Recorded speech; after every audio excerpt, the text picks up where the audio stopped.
ASRock.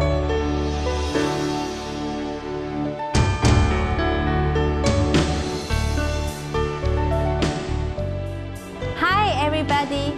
Thank you for choosing ASRock Motherboard, a reliable motherboard produced under ASRock's high-quality control. And welcome to our live demonstration program. This program is presented in two sections. In Section 1, we will introduce the layout of the motherboard.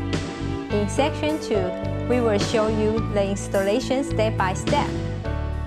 Hope this program will help you to set up your own PC system successfully.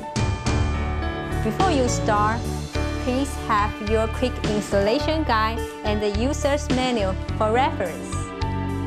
Okay, are you ready? Let's go to the next section.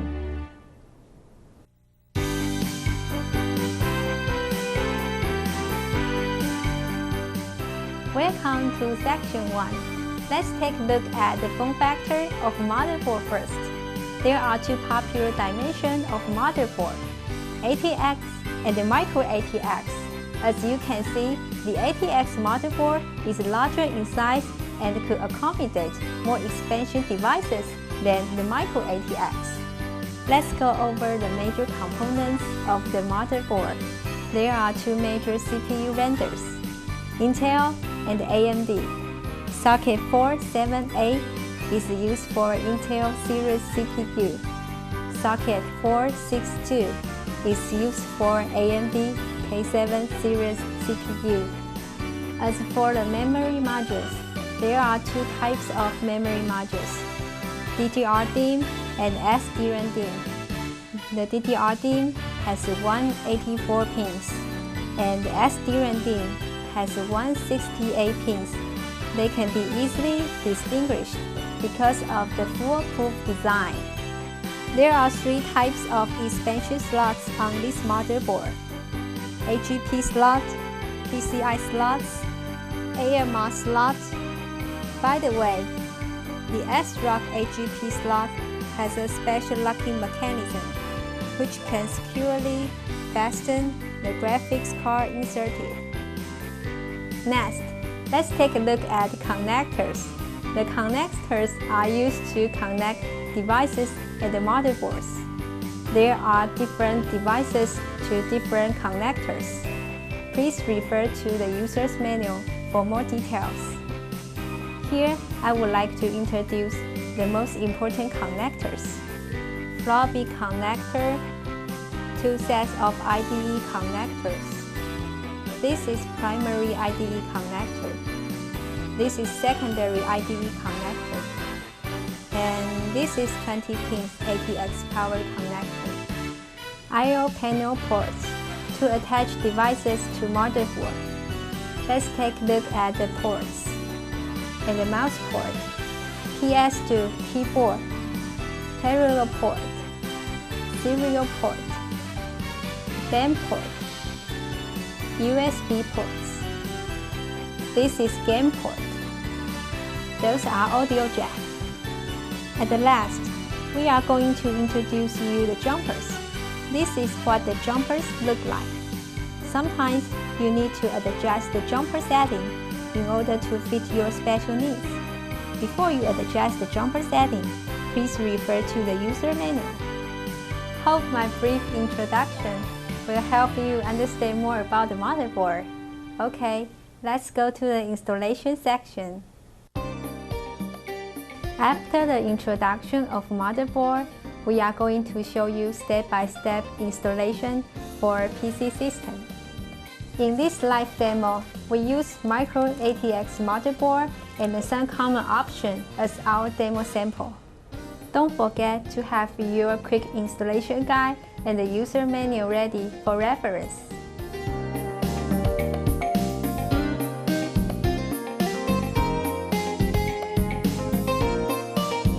Before you install or remove any component, ensure that the power switch is off or the power cord is detected from the power supply.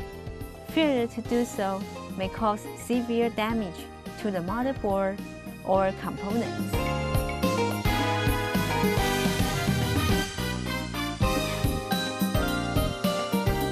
Now, we are going to install the CPU onto the motherboard.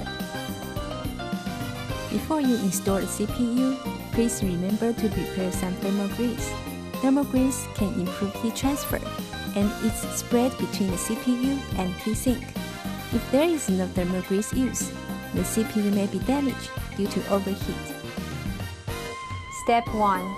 Unlock the socket by lifting the lever up. Step 2. Position the CPU directly above the socket, such that its marked corner matches the base of the socket lever. Step 3. Carefully insert the CPU into the socket until it fits in place. Step 4. When the CPU is in place, press it firmly on the socket while you push down the socket lever to secure the CPU. Step 4. Install CPU fan and heatsink.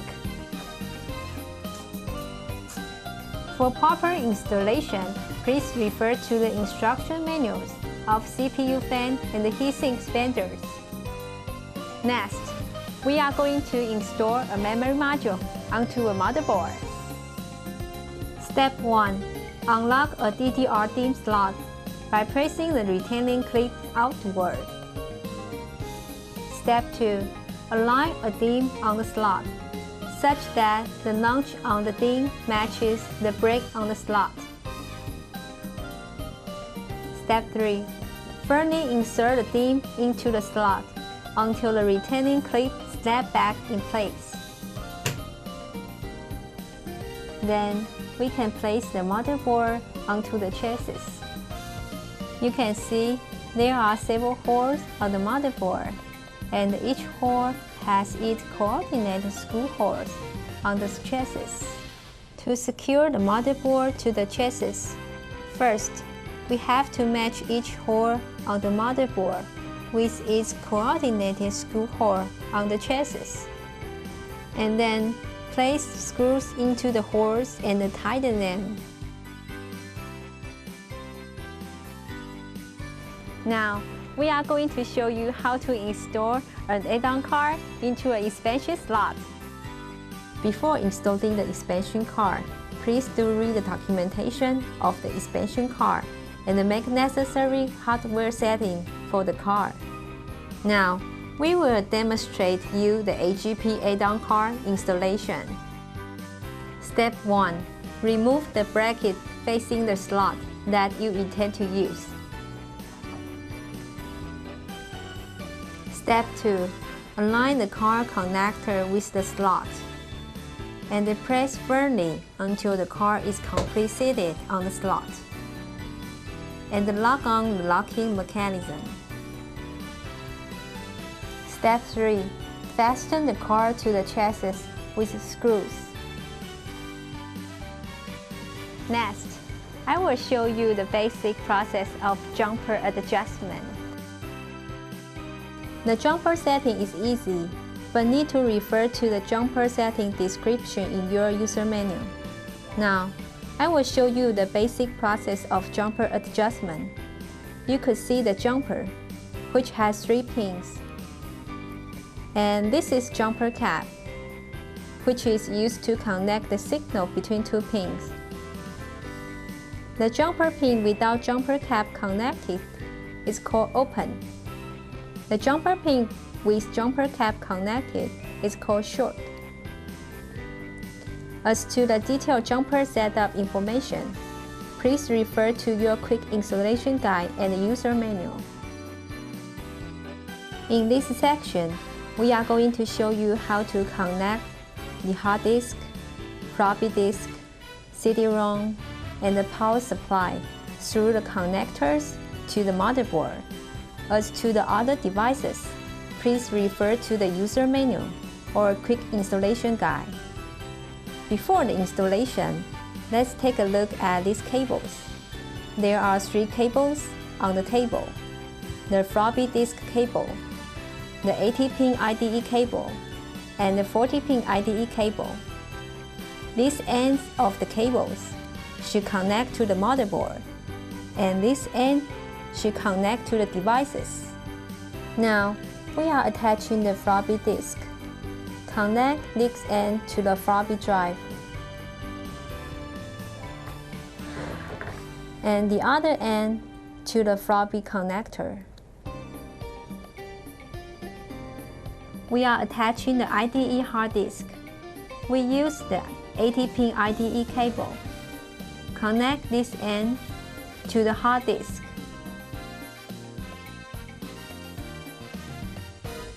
And the other end to the primary IDE connector. Next, we are attaching the CD-ROM. We use the 40-pin IDE cable.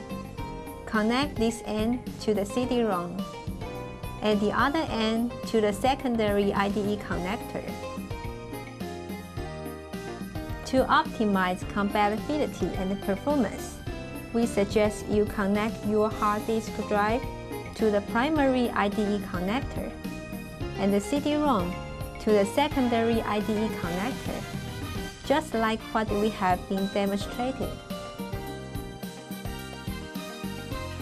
In this section, we are going to show you how to connect internal devices to the motherboard. Next, we will plug the power supply to the ATX power connector. First, we take the 20-pin 12-volt power connector from the power supply. Then, plug it into motherboard's 20-pin ATX power connector. Now, we are going to show you how to attach external devices to the I/O panel. In the previous demonstration, we finished all the chassis inside devices installation. Now, we are going to show you how to attach external devices to I/O panel, like PS2 keyboard, LAN, USB device,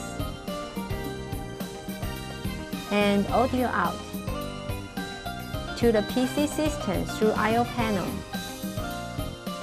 Now, you have experienced a general installation of a PC system. Hope you enjoy our DIY demonstration and may help you to set up your own PC system successfully. Besides, we strongly suggest you to read our quick installation guide and the user's manual for more detailed information. Here, I'm representing ASRock to give you our best regards and thank you for your support. Goodbye.